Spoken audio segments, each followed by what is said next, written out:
As you know, holiday season's here, and for the family members of the nearly 19,000 Floridians who've died of COVID-19, this will be extremely hard. Sadly, family get-togethers look a lot different these days, if they're happening at all. I want to bring in our resident psychotherapist now, Jennifer Tomko, Clarity Health, for how to navigate mourning a loss of a loved one while still celebrating the holidays with those we love.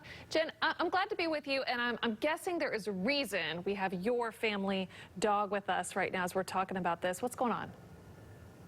Well, we're talking about grief today, and a big part of grief is finding ways of finding joy, and that we can hold two experiences in our hands at the same time.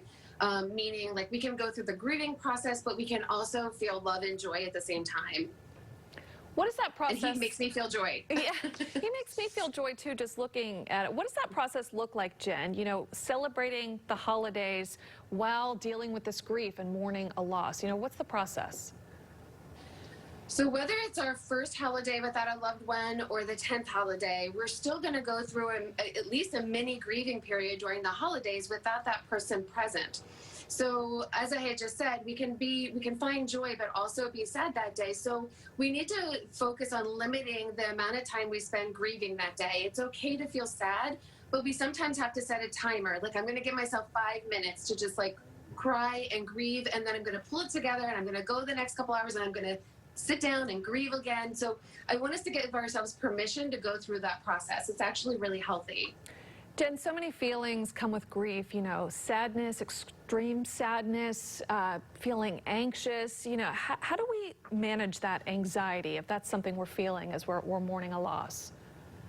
You know, it's inevitable. I mean, any major change, holidays bring around anxiety anyway, but really try to fill the time with positive things.